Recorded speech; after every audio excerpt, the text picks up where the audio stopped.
All right, of course, it's news just in around the globe. Rishi Sunak elected as the UK's new Conservative Party leader and, of course, replacing Liz Truss as the country's next Prime Minister. Let's get more on this then. We cross to our correspondent in London, John Bevir. Very good afternoon to you, John. Thanks very much for joining us. All right, let's talk about it then. What do we know about Rishi Sunak, apart from what I've heard of him being the wealthiest member of Parliament, in fact, and what's been the reaction following this announcement?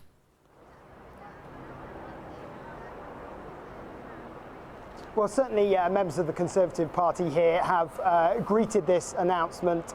They have relished it because they see this as the chance for some stability, some order amongst the chaos. I've heard people today describing the Houses of Parliament behind me as being like a circus, a place full of clowns. That's very much the feeling that some people have about the process that has been going on recently, and this chaos and the economic meltdown following the mini budget that was announced by Liz Truss and then her stepping down after a matter of weeks. So Rishi Sunak, having lost out in the leadership contest in September, will become Prime Minister in October. We expect that he will go and see the King to be officially sworn in as Prime Minister. That likely now to be tomorrow. We're hearing he is currently talking to Conservative MPs in the building behind me in Parliament. What else we know about him, as you say, extremely wealthy, himself a wealthy banker and then married a billionaire family. So he is a man who is, he certainly is not short of a pound or two, and certainly that has had some criticisms of people saying, how does he know what the common man and woman on the street here in the UK is facing with the spiralling cost of living and things like that.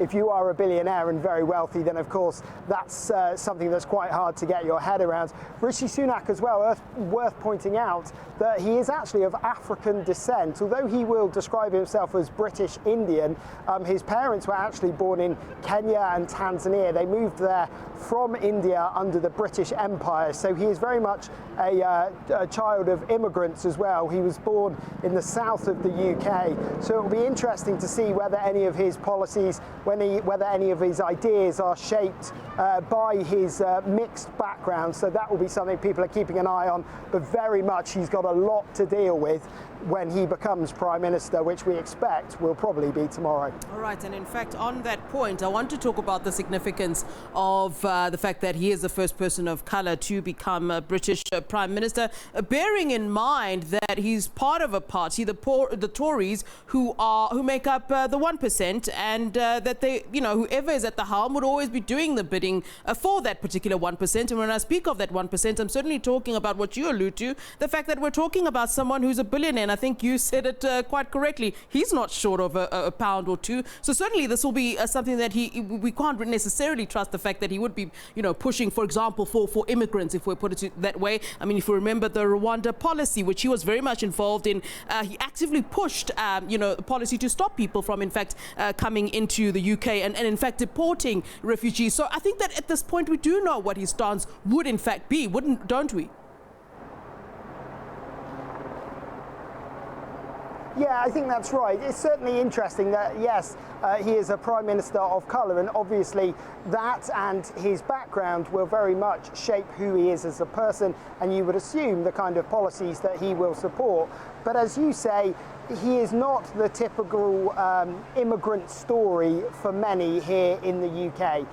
Of course, there are plenty of immigrants here who have done very well in terms of financially and done very well in business, but very few rise to the level of being multimillionaires or billionaires. So he very much will have a different view on the UK because of that. He very much sells himself, as he rightly should. He was born in this country. He is, of course, British, but he sells himself as being British Indian because that is the culture that his parents grew up with.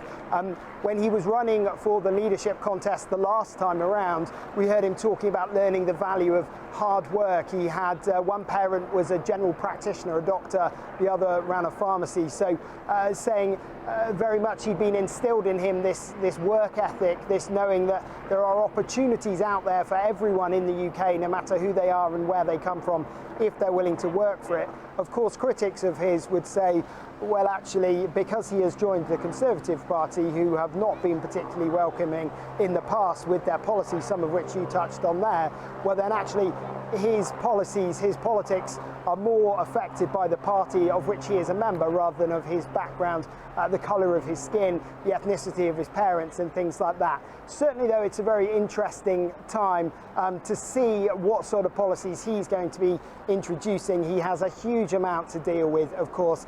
The economic woes of the country very much on the top of everyone's list. We have got millions of people struggling to put the heating on because it's just too expensive. So there is going to be a huge amount for him to do, and he's going to have to get going very quickly. Now, he's the former Chancellor of the Exchequer, the Finance Minister. A lot of people said his economic policies were more sensible than Liz Truss, who he's replacing. So we can expect maybe a return to some sort of austerity and a reduction in public spending, and we're not going to see these big tax cuts that Liz Truss had promised. So we're going to see a definite change, and that's going to be something that everyone here is going to be keeping an eye on in the coming days and weeks. All right, thanks very much for that update, John Bevir, for us in London, our correspondent there. Of course, as we do get news in that Rishi Sunak is elected as the UK's new Conservative Party leader, replacing Liz Truss as the country's next Prime Minister. No doubt we'll